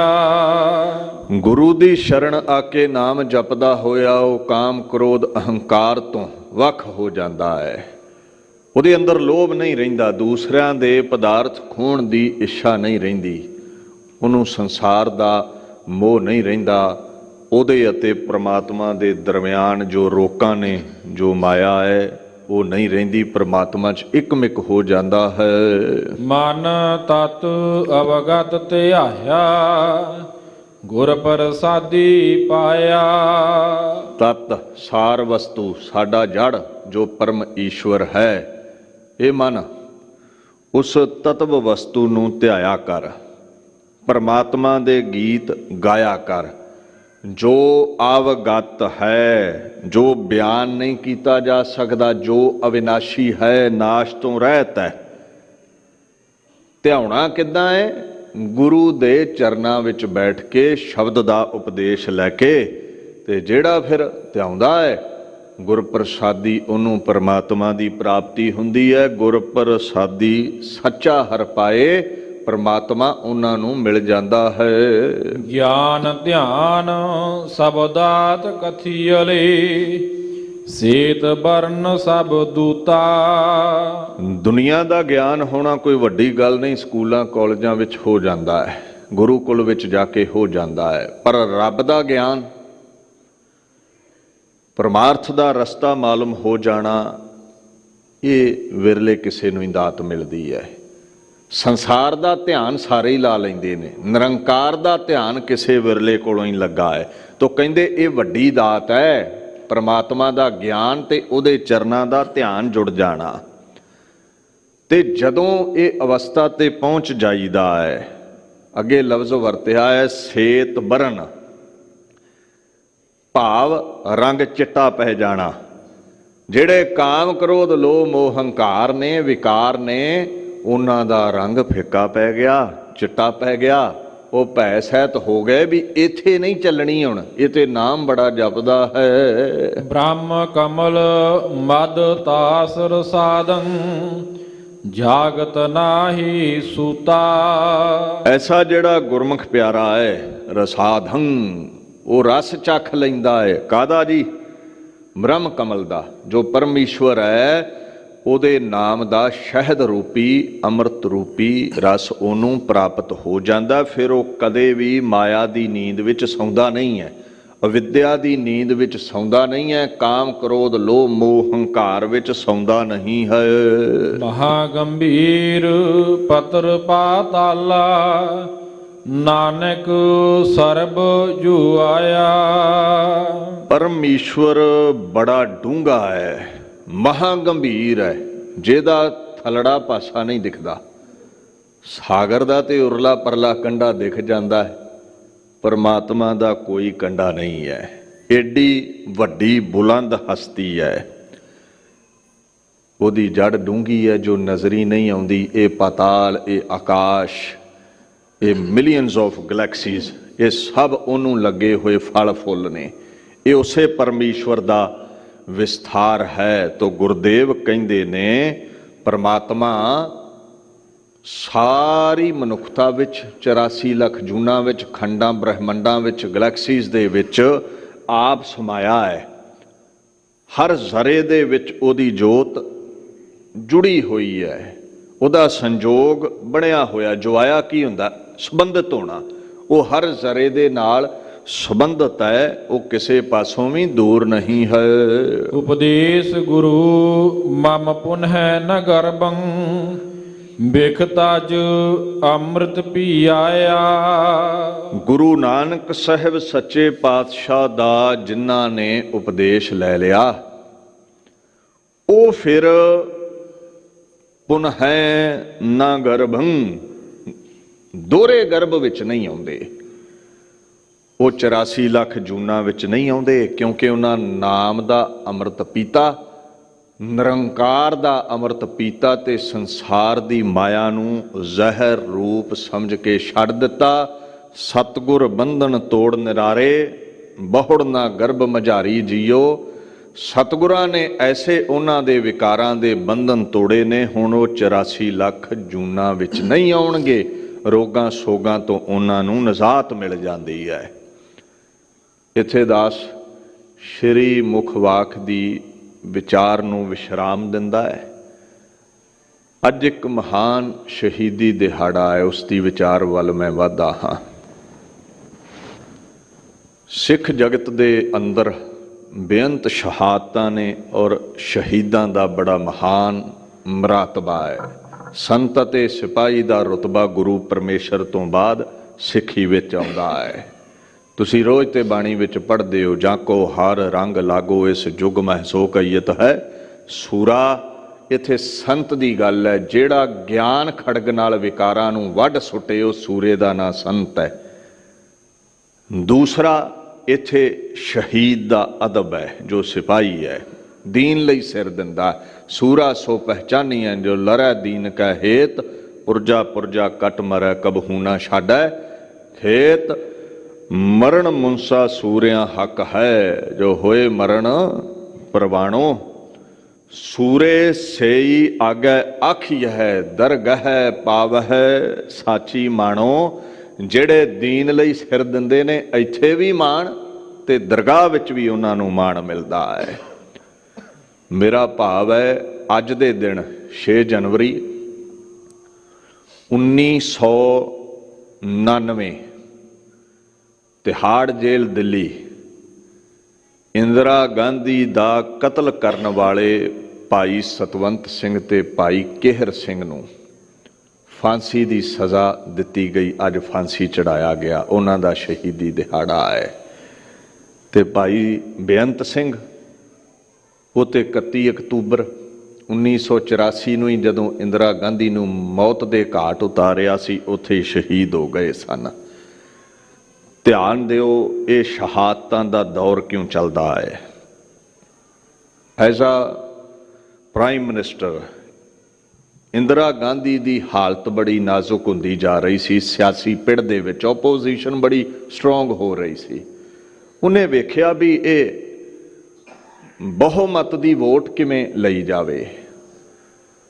ਸਿੱਖ ਆਪਣੀਆਂ ਹੱਕੀ ਮੰਗਾਂ ਅਨੰਦਪੁਰ ਸਾਹਿਬ ਦੇ ਮਤੇ ਰਾਹੀਂ ਮੰਗ ਰਹੇ ਸਨ, ਚਾਹੇ ਉਹ ਪੰਜਾਬ ਦੇ ਪਾਣੀਆਂ ਦੀ ਗੱਲ ਸੀ, ਰਿਪੇਰੀਅਨ ਲਾਜ਼ ਦੇ ਅਕੋਰਡਿੰਗ ਪਾਣੀ ਦੀ ਵੰਡ ਹੋਵੇ, ਪੰਜਾਬ ਨੂੰ ਪਾਣੀ ਦੇ ਮੁੱਲ ਮਿਲਣ, ਚਾਹੇ ਉਹ ਸਿੱਖ ਧਰਮ ਦੀ ਅੱਡਰੀ ਹਸਤੀ ਸੀ, ਸਿੱਖ ਹਿੰਦੂ ਨਹੀਂ ਹੈ, ਚਾਹੇ ਉਹ ਰਾਜਾਂ ਨੂੰ ਵੱਧ ਅਧਿਕਾਰ ਦੇਣ ਦੀ ਗੱਲ ਸੀ। ਇੰਦਰਾ ਗਾਂਧੀ ਨੇ ਜਾਣ ਬੁੱਝ ਕੇ ਮੀਡੀਏ ਰਾਹੀਂ ਸੰਤ ਜਰਨੈਲ ਸਿੰਘ ਭਿੰਡਰਾਂਵਾਲਿਆਂ ਨੂੰ, ਸਿੱਖ ਜਗਤ ਨੂੰ, ਆਨੰਦਪੁਰ ਦੇ ਮਤੇ ਨੂੰ, ਧਰਮ ਯੁੱਧ ਮੋਰਚੇ ਨੂੰ ਡਿਫੇਮ ਕੀਤਾ ਵੀ ਇਹ ਅੱਤਵਾਦ ਦੀ, ਵੱਖਵਾਦ ਦੀ, ਭਾਰਤ ਨੂੰ ਚੀਰਨ ਦੀ, ਪਾੜਨ ਦੀ ਗੱਲ ਕਰਦੇ ਨੇ। ਤਕਰੀਬਨ ਹੀ 90% ਹਿੰਦੂਆਂ ਦੇ ਮਨ ਵਿੱਚ ਇਹ ਬਹਿ ਗਿਆ ਸੀ ਵੀ ਸੰਤ ਜਰਨੈਲ ਸਿੰਘ ਆਤੰਕਵਾਦੀ ਨੇ, ਸਿੱਖ ਵੱਖਵਾਦੀ ਨੇ, ਅੱਤਵਾਦੀ ਨੇ। ਜਿਨ੍ਹਾਂ ਮਹਿਮੂਦ ਗਜ਼ਨਵੀ ਤੋਂ 1001 ਈਸਵੀ ਤੋਂ ਮੁਗਲਿਆ ਸਲਤਨਤ, ਪਠਾਨ ਡਾਇਨੈਸਟੀ, ਲੋਧੀ ਡਾਇਨੈਸਟੀ ਦਾ ਰਾਜ ਭਾਗ ਜੋ 700 ਸਾਲ ਤੋਂ ਭਾਰਤ ਵਰਸ਼ ਤੇ ਚੱਲ ਰਿਹਾ ਸੀ, ਦਿੱਲੀ ਚੋਂ ਪੁੱਟਿਆ ਬਾਬਾ ਬਘੇਲ ਸਿੰਘ, ਬਾਬਾ ਜੱਸਾ ਸਿੰਘ ਆਹਲੂਵਾਲੀਆ, ਬਾਬਾ ਜੱਸਾ ਸਿੰਘ ਰਾਮਗੜੀਏ ਦੇ ਰੂਪ ਵਿੱਚ, ਜਿਨ੍ਹਾਂ 90% ਦੀ ਕੁਰਬਾਨੀਆਂ ਅੰਗਰੇਜ਼ਾਂ ਨੂੰ ਭਾਰਤ ਚੋਂ ਬਾਹਰ ਕੱਢਣ ਲਈ ਦਿੱਤੀਆਂ, ਅੱਜ ਉਹਨਾਂ ਸਿੱਖਾਂ ਨੂੰ ਅੱਤਵਾਦੀ ਦਿਖਾ ਦਿੱਤਾ ਗਿਆ। ਤਿਆਰੀ ਹੋ ਗਈ, ਹਰਮੰਦਰ ਸਾਹਿਬ ਤੇ ਅਟੈਕ ਕੀਤਾ ਗਿਆ 1 ਜੂਨ ਤੋਂ ਲੈ ਕੇ 6 ਜੂਨ ਤੱਕ 1984 ਵਿੱਚ। ਨਾਲ ਤਕਰੀਬਨ 40 ਗੁਰਦੁਆਰੇ ਹੋਰ ਪੰਜਾਬ ਦੇ ਇਤਿਹਾਸਕ ਜਿਨ੍ਹਾਂ ਤੇ ਅਟੈਕ ਕੀਤਾ ਗਿਆ। ਸੰਤ ਜਰਨੈਲ ਸਿੰਘ ਅਨੇਕਾਂ ਸਿੰਘਾਂ ਸਮੇਤ ਸ਼ਹੀਦ ਹੋਏ। ਕੁਝ ਸ਼੍ਰੋਮਣੀ ਗੁਰਦੁਆਰਾ ਪ੍ਰਬੰਧਕ ਕਮੇਟੀ ਦੇ ਮੈਂਬਰ ਵੀ ਸ਼ਹੀਦ ਹੋਏ, ਸੰਪਰਦਾਵਾਂ ਦੇ ਸਿੰਘ ਵੀ ਸ਼ਹੀਦ ਹੋਏ। ਹੁਣ ਜਦੋਂ ਸ਼ਹਾਦਤਾਂ ਹੋ ਗਈਆਂ, ਰੌਲਾ ਪਾਤਾ ਜੀ ਸੰਤ ਜਰਨੈਲ ਸਿੰਘ ਹਥਿਆਰ ਲੈ ਕੇ ਬੈਠੇ ਸੀ ਤਾਂ ਹਮਲਾ ਕੀਤਾ ਗਿਆ ਅਕਾਲ ਤਖਤ ਸਾਹਿਬ ਤੇ ਅੱਤਵਾਦੀ ਨੇ। ਕਦੇ ਐਸ.ਕੇ. ਸਿਨਹਾ ਦੀ ਇੰਟਰਵਿਊ ਸੁਣਿਓ, ਆਰਮੀ ਚੀਫ ਸੀ, ਉਹਨੂੰ ਆਖਿਆ ਸੀ ਇੰਦਰਾ ਗਾਂਧੀ ਨੇ ਤੂੰ ਹਮਲਾ ਕਰ, ਸਿੱਖਾਂ ਦਾ ਖੁਰਾ ਖੋਜ ਮਿਟਾਉਣਾ ਹੈ। ਉਹ ਕਹਿੰਦਾ ਨਹੀਂ, ਮੈਂ ਪ੍ਰੀ ਮੈਚਿਓਰ ਰਿਟਾਇਰਮੈਂਟ ਲੈਣਾ ਹੈ। ਉਹਦੀ ਇੰਟਰਵਿਊ ਸੁਣੋ, ਉਹ ਕਹਿੰਦਾ ਨਹੀਂ, ਸੰਤ ਅਟੈਕ ਨਹੀਂ ਸੀ ਕਰਨਾ ਚਾਹੁੰਦੇ, ਸੰਤ ਜਰਨੈਲ ਸਿੰਘ ਵਾਜ਼ ਔਨ ਡਿਫੈਂਸਿਵ ਮੋਡ। ਉਹ ਹਥਿਆਰ ਲੈ ਕੇ ਡਿਫੈਂਸ ਦੇ ਸਨ ਵੀ ਜੇ ਇੰਦਰਾ ਨੇ ਹਮਲਾ ਕੀਤਾ ਤੇ ਅਸੀਂ ਆਪਣੇ ਹਰਮੰਦਰ ਸਾਹਿਬ ਦੀ ਬੇਅਦਬੀ ਦਾ ਬਦਲਾ ਲਵਾਂਗੇ। ਹਥਿਆਰ ਇਸ ਲਈ ਉਹਨਾਂ ਰੱਖੇ। ਚਕਰਾਤਾ ਵਿੱਚ 18 ਮਹੀਨੇ ਪਹਿਲਾਂ ਹੀ ਜੂਨ 1984 ਤੋਂ ਇੰਦਰਾ ਗਾਂਧੀ ਰੈਪਲੀਕਾ ਬਣਾ ਕੇ, ਮਾਡਲ ਬਣਾ ਕੇ ਹਰਮੰਦਰ ਸਾਹਿਬ ਦਾ ਟ੍ਰੇਨਿੰਗ ਦੇ ਰਹੀ ਸੀ ਸਿਪਾਹੀਆਂ ਨੂੰ। ਤੇ 18 ਮਹੀਨੇ ਪਹਿਲਾਂ ਤਾਂ ਕੋਈ ਝਗੜਾ ਹੀ ਨਹੀਂ ਹੈ ਸਿੱਖ ਜਗਤ ਦਾ। ਜਾਣ ਬੁੱਝ ਕੇ ਇਲੈਕਸ਼ਨ ਦੀ ਤਿਆਰੀ ਕੀਤੀ ਜਾ ਰਹੀ ਸੀ ਜੋ ਦਸੰਬਰ 1984 ਵਿੱਚ ਹੋਣੀ ਸੀ। ਹੋਇਆ ਵੀ ਇਸੇ ਤਰ੍ਹਾਂ। ਲੋਕਾਂ ਦੇ ਸਾਹਮਣੇ ਇਹ ਪ੍ਰਗਟ ਹੋ ਗਿਆ ਵੀ ਵਾਕਿਆ ਹੀ ਦੁਰਗਾ ਦੇਵੀ ਨੇ ਆਤੰਕਵਾਦੀ ਮਾਰੇ ਨੇ। ਭਾਵੇਂ ਭਾਈ ਸਤਵੰਤ ਸਿੰਘ, ਭਾਈ ਬੇਅੰਤ ਸਿੰਘ, ਭਾਈ ਕੇਹਰ ਸਿੰਘ ਨੇ, ਇੰਦਰਾ ਗਾਂਧੀ ਨੇ ਜੋ ਸਿੱਖ ਜਗਤ ਦੀ ਦਸਤਾਰ ਲਾਈ ਸੀ ਉਹਦਾ ਬਦਲਾ ਲੈ ਲਿਆ। 31 ਅਕਤੂਬਰ 1984 ਨੂੰ ਉਹਨੂੰ ਮੌਤ ਦੇ ਘਾਟ ਉਤਾਰਿਆ। ਪਰ ਇੰਦਰਾ ਦੇ ਫਰਜ਼ੰਦ ਰਾਜੀਵ ਗਾਂਧੀ ਨੂੰ ਭਾਰਤ ਵਰਸ਼ ਦੇ ਲੋਕਾਂ ਨੇ 514 ਵਿੱਚੋਂ 404 ਸੀਟਾਂ ਜਿਤਾ ਕੇ ਪ੍ਰਾਈਮ ਮਿਨਿਸਟਰ ਬਣਾਇਆ। ਜੋ ਚਾਹੁੰਦੀ ਸੀ ਉਹ ਹੋ ਗਿਆ, ਪਰ ਉਹ ਆਪ ਤਖਤ ਨਹੀਂ ਭੋਗ ਸਕੀ, ਉਹਦੇ ਫਰਜ਼ੰਦ ਰਾਜੀਵ ਗਾਂਧੀ ਨੇ ਤਖਤ ਭੋਗਿਆ। ਲੋਕ ਕਹਿੰਦੇ ਸਨ ਇਹ ਦੁਰਗਾ ਦਾ ਰੂਪ ਹੈ। ਜੂਨ ਮਹੀਨੇ ਨੂੰ ਇੰਦਰਾ ਗਾਂਧੀ ਭੁਲਾਉਣਾ ਚਾਹੁੰਦੀ ਸੀ। ਕਰਿੰਦੇ ਉਹਨੂੰ ਖੁਸ਼ ਕਰਨ ਲਈ ਵਾਰ-ਵਾਰ ਕਹਿੰਦੇ ਸੀ ਮਾਈ ਤੂੰ ਦੁਰਗਾ ਦਾ ਰੂਪ ਹੈ। ਪਰ ਇਹ ਝੂਠੀ ਵਡਿਆਈ ਇੰਦਰਾ ਗਾਂਧੀ ਨੂੰ ਧੀਰਜ ਨਹੀਂ ਸੀ ਦਿੰਦੀ। ਉਹ ਬੇਚੈਨ ਰਹਿੰਦੀ ਹੈ। ਇੰਦਰਾ ਗਾਂਧੀ ਦੇ ਖਾਸਮ ਖਾਸ ਨੇ ਪੁੱਛਿਆ ਦੀਵਾਲੀ ਆਈ ਹੈ, ਕੀ ਵੰਡੀਏ ਸਿਪਾਹੀਆਂ ਵਿੱਚ? ਇੰਦਰਾ ਨੇ ਆਖਿਆ ਮਠਿਆਈਆਂ ਵੰਡ ਦਿਓ। ਦੀਵਾਲੀ ਵੰਡੀ ਗਈ। ਇੰਦਰਾ ਨੇ ਪੁੱਛਿਆ ਕਰਿੰਦੇ ਤੋਂ, ਸਭ ਨੂੰ ਦੀਵਾਲੀ ਵੰਡ ਦਿੱਤੀ? ਕਹਿੰਦਾ ਮੈਡਮ 2 ਸਰਦਾਰਾਂ ਨੇ ਮਠਿਆਈ ਨਹੀਂ ਲਈ। ਇੰਦਰਾ ਨੇ ਪੁੱਛਿਆ ਉਹ ਕੌਣ ਨੇ? ਕਹਿੰਦੇ ਮੈਡਮ ਤੁਹਾਡੇ ਸਿਪਾਹੀ ਬੇਅੰਤ ਸਿੰਘ ਤੇ ਸਤਵੰਤ ਸਿੰਘ। ਰਾਜੀਵ ਗਾਂਧੀ ਸੁਣਦਾ ਹੈ, ਉਹ ਕਹਿੰਦਾ ਇਹਨਾਂ ਦੀ ਬਦਲੀ ਕਰ ਦੇਣੀ ਚਾਹੀਦੀ ਹੈ। ਤੇ ਇੰਦਰਾ ਗਾਂਧੀ ਨੇ ਜਵਾਬ ਦਿੱਤਾ ਸੀ, ਜੇ ਮੈਂ ਬਦਲੀ ਕਰ ਦਿੱਤੀ ਤੇ ਭਾਰਤ ਵਰਸ਼ ਦੇ ਲੋਕ ਮੈਨੂੰ ਡਰੀ ਹੋਈ ਆਖਣਗੇ। ਬਦਲੀ ਨਹੀਂ ਕਰਨੀ, ਇਹਨਾਂ ਦਾ ਧਿਆਨ ਰੱਖੋ। ਉਧਰ ਪੰਜਾਬ ਦੀ ਧਰਤੀ ਤੇ ਸਿਮਿਆਂ ਵਰਗੀ ਚੁੱਪ ਛਾਈ ਹੋਈ ਸੀ। ਦਸਤਾਰਾਂ ਵਾਲੇ ਕਿਸੇ ਨਾਲ ਅੱਖ ਨਹੀਂ ਸੀ ਮਿਲਾਉਂਦੇ। ਜੇ ਕੋਈ ਅੱਖਾਂ ਵਿੱਚ ਅੱਖਾਂ ਪਾਉਂਦਾ ਤੇ ਅੱਖਾਂ ਨੀਵੀਆਂ ਕਰਕੇ ਲੰਘ ਜਾਂਦੇ ਸਨ। ਮਨ ਅਸ਼ਾਂਤ ਸੀ, ਛਾਤੀ ਦੇ ਵਿੱਚ ਸੂਲ ਚੁਭਦਾ ਸੀ, ਕਿਉਂਕਿ ਸਭ ਤੋਂ ਮੁਕੱਦਸ ਜਗ੍ਹਾ ਸਿੱਖ ਜਗਤ ਦੀ ਹਰਮੰਦਰ ਸਾਹਿਬ ਅਕਾਲ ਤਖਤ ਢਹਿ ਢੇਰੀ ਕੀਤਾ ਸੀ ਇੰਦਰਾ ਗਾਂਧੀ ਦੇ ਹੁਕਮ ਵਿੱਚ। ਭਾਰਤ ਵਰਸ਼ ਦੀ ਫੌਜ ਦੇ ਅਕਾਲ ਤਖਤ ਦੇ ਸਾਵੇਂ 2 ਕੇਸਰੀ ਨਿਸ਼ਾਨ ਸਾਹਿਬ ਹਵਾ ਵਿੱਚ ਝੂਲਦੇ ਇਉਂ ਜਾਪਦੇ ਸਨ ਵੀ ਸਲਾਹਾਂ ਕਰਦੇ ਨੇ ਕਿਸ ਤਰ੍ਹਾਂ ਸਿੱਖ ਜਗਤ ਦੀ ਲੱਥੀ ਪੱਗ ਸਿਰ ਤੇ ਰੱਖੀ ਜਾਵੇ। ਸਿੱਖਾਂ ਨੂੰ ਵੇਖ ਕੇ ਲੋਕ ਟਿਚਰਾਂ ਕਰਦੇ ਸਨ, ਕਿੱਥੇ ਗਿਆ ਤੁਹਾਡਾ ਅੱਜ ਤੀਰ ਵਾਲਾ ਬਾਬਾ, ਕਿੱਥੇ ਹੈ ਤੁਹਾਡਾ ਅੱਜ ਭਿੰਡਰਾਂ ਵਾਲਾ। ਸਿੱਖ ਸੁਣ ਕੇ ਅੱਖਾਂ ਵੈਰਾਗ ਨਾਲ ਗਿੱਲੀਆਂ ਕਰਕੇ ਅਗਾਂਹ ਲੰਘ ਜਾਂਦੇ ਸਨ। ਉਹਨਾਂ ਦੇ ਕੋਲ ਕੋਈ ਜਵਾਬ ਨਹੀਂ ਸੀ। 29 ਅਕਤੂਬਰ ਦਾ ਦਿਨ ਚੜ੍ਹਿਆ। ਇੰਦਰਾ ਗਾਂਧੀ ਨੂੰ ਆਖਿਆ ਗਿਆ, ਮੈਡਮ ਆਇਰਿਸ਼ ਡਾਇਰੈਕਟਰ ਪੀਟਰ ਉਸਤੀਨੋਵ ਤੁਹਾਡੇ ਤੇ ਡਾਕੂਮੈਂਟਰੀ ਬਣਾਉਣੀ ਚਾਹੁੰਦਾ, ਕਦੋਂ ਦੀ ਅਪੁਆਇੰਟਮੈਂਟ ਦਈਏ? ਇੰਦਰਾ ਨੇ ਆਖਿਆ 31 ਅਕਤੂਬਰ ਦੀ ਅਪੁਆਇੰਟਮੈਂਟ ਦੇ ਦਿਓ, ਇਹਦੇ ਬਾਅਦ ਮੀਟਿੰਗ ਬਰਖਾਸਤ ਹੁੰਦੀ ਹੈ। 30 ਅਕਤੂਬਰ ਦਾ ਦਿਨ ਚੜ੍ਹਿਆ। ਇੰਦਰਾ ਗਾਂਧੀ ਚੋਣ ਪ੍ਰਚਾਰ ਦੇ ਲਈ ਉੜੀਸਾ ਨੂੰ ਜਾਂਦੀ ਹੈ। ਬੜੇ ਤਕੜੇ ਮੈਟਲ ਡਿਟੈਕਟਰ ਲਾਏ ਗਏ ਵੀ ਇੰਦਰਾ ਗਾਂਧੀ ਵੱਲ ਜਾਂਦੀ ਹਵਾ ਨੂੰ ਵੀ ਚੈੱਕ ਕੀਤਾ ਜਾਵੇ, ਕਿਧਰੇ ਕੋਈ ਹਥਿਆਰ ਲੈ ਕੇ ਨਾ ਲੰਘੇ। ਪਰ ਇੰਦਰਾ ਗਾਂਧੀ ਦਾ ਭਰੋਸਾ ਸਿਕਿਉਰਿਟੀ ਤੋਂ ਉੱਠ ਚੁੱਕਿਆ ਸੀ। ਉਹ ਕਬੂਲ ਕਰ ਚੁੱਕੀ ਸੀ ਉਹਦਾ ਅੰਤ ਨੇੜੇ ਆ, ਕਿਉਂਕਿ ਜਿਹੜਾ ਵੀ ਸਿੱਖਾਂ ਦੀ ਮੁਕੱਦਸ ਜਗ੍ਹਾ ਹਰਮੰਦਰ ਸਾਹਿਬ ਤੇ ਹਮਲਾ ਕਰਦਾ ਹੈ, ਉਹਨੂੰ ਪਾਤਾਲ ਵਿੱਚੋਂ ਵੀ ਸਿੱਖ ਲੱਭ ਕੇ ਮੌਤ ਦੇ ਘਾਟ ਉਤਾਰਦੇ ਨੇ। ਉਹਦਾ ਅੰਦਰਲਾ ਡਰ ਜ਼ਾਹਰ ਸੀ। ਇੰਦਰਾ ਨੇ ਭੁਵਨੇਸ਼ਵਰ ਸਪੀਚ ਦਿੱਤੀ ਹੈ। ਗਰਜਵੀਂ ਆਵਾਜ਼ ਦੇ ਵਿੱਚ ਆਖਣ ਲੱਗੀ, ਮੈਨੂੰ ਫਿਕਰ ਨਹੀਂ ਹੈ ਮੈਂ ਜਿਉਂਦੀ ਰਹਾਂਗੀ ਜਾਂ ਨਹੀਂ, ਪਰ ਜਦੋਂ ਤੱਕ ਜਿਉਂਦੀ ਹਾਂ ਦੇਸ਼ ਦੀ ਸੇਵਾ ਵਿੱਚ ਲੱਗੀ ਰਵਾਂਗੀ। ਮੇਰੀ ਹਰ ਬੂੰਦ ਭਾਰਤ ਵਰਸ਼ ਦੀ ਸੇਵਾ ਵਿੱਚ ਲੱਗੀ ਰਹੇਗੀ। ਵਾਧੂ ਦਾ ਹੁਲਾਰਾ ਆਪਣੀ ਆਵਾਜ਼ ਵਿੱਚ ਦੇ ਕੇ ਬੇਖੌਫ ਆਪਣੇ ਆਪ ਨੂੰ ਦਰਸਾਉਂਦੀ ਇੰਦਰਾ ਗਾਂਧੀ ਵਾਪਸ ਦਿੱਲੀ ਮੁੜਦੀ ਹੈ। ਦੂਸਰੀ ਤਰਫ ਭਾਰਤ ਵਰਸ਼ ਅੰਦਰ ਮਹਿਫਲਾਂ ਦੇ ਹਾਸੇ ਗੂੰਜ ਰਹੇ ਸਨ। ਇੱਕ ਕਹਿੰਦਾ ਹੈ ਮੈਨੂੰ ਤੇ ਸਿੱਖਾਂ ਦਾ ਇਤਿਹਾਸ ਗੱਪਾਂ ਹੀ ਲੱਗਦਾ ਹੈ, ਦੂਜਾ ਕਹਿੰਦਾ ਕਿਹੜੀਆਂ ਗੱਪਾਂ ਮੈਨੂੰ ਸੁਣਾ। ਕਹਿੰਦਾ ਜਿਹੜਾ ਕਹਿੰਦੇ ਨੇ ਵੀ ਅਸੀਂ ਇੰਨੇ ਦਿਨਾਂ ਵਿੱਚ ਹਰਮੰਦਰ ਸਾਹਿਬ ਦਾ ਬਦਲਾ ਲੈ ਲਿਆ, ਬੇਅਦਬੀ ਕਰਨ ਵਾਲੇ ਨੂੰ ਮੌਤ ਦੇ ਘਾਟ ਉਤਾਰ ਦਿੱਤਾ, 1.25 ਲੱਖ ਸੇ ਏਕ ਲੜਾਊਂ, ਇਹ ਸਾਰੀਆਂ ਬਾਤਾਂ ਝੂਠੀਆਂ ਜਾਪਦੀਆਂ ਨੇ। ਅੱਜ ਤੇ ਸਿੱਖ ਸੁੱਤੇ ਪਏ ਨੇ। ਖਿੜਖੜਾ ਕੇ ਸਾਰੇ ਹੱਸ ਪਏ। ਇੱਕ ਸਾਊ ਜਿਹਾ ਬੰਦਾ ਨਾ ਮਹਿਫਲ ਦੇ ਕੋਨੇ ਵਿੱਚ ਬੈਠਾ ਹੈ, ਉਹ ਧਿਆਨ ਨਹੀਂ ਦੇ ਰਿਹਾ ਬਾਤਾਂ ਵੱਲ। ਇੱਕ ਸਾਥੀ ਨੇ ਪੁੱਛਿਆ, ਸਾਊ ਤੂੰ ਨਹੀਂ ਕੁਝ ਬੋਲਦਾ, ਤੂੰ ਨਹੀਂ ਹੱਸਦਾ? ਉਹਨੇ ਜਵਾਬ ਦਿੱਤਾ, ਕਹਿੰਦਾ ਸਿੱਖ ਸੁੱਤੇ ਨਹੀਂ। ਦੂਜੇ ਨੇ ਪੁੱਛਿਆ ਕੌਣ ਨਹੀਂ ਸੁੱਤੇ? ਕਹਿੰਦਾ ਸਿੱਖ ਗਾਫਲ ਨਹੀਂ। ਤੇ ਉਹਨੇ ਸਵਾਲ ਕੀਤਾ ਅਗਲੇ ਨੇ, ਅੱਛਾ ਜੇ ਸੁੱਤੇ ਨਹੀਂ ਤੇ ਫਿਰ ਇੰਦਰਾ ਗਾਂਧੀ ਤੋਂ ਡਰ ਗਏ ਹੋਣਗੇ ਜਿਹੜੇ ਕੁਸਕਦੇ ਹੀ ਨਹੀਂ। ਮਹਿਫਲ ਵਿੱਚ ਫਿਰ ਹਾਸਾ ਗੂੰਜਦਾ ਹੈ। ਕਹਿੰਦਾ ਤੁਸੀਂ ਹੱਸੋ ਨਾ, ਮੇਰੇ ਨਾਲ ਜਿਹੜੇ ਸਰਦਾਰ ਮੁੰਡੇ ਪੜ੍ਹਦੇ ਨੇ ਉਹਨਾਂ ਦੀਆਂ ਅੱਖਾਂ ਵਿੱਚ ਇੱਕ ਵੱਖਰੀ ਅੱਗ ਹੈ।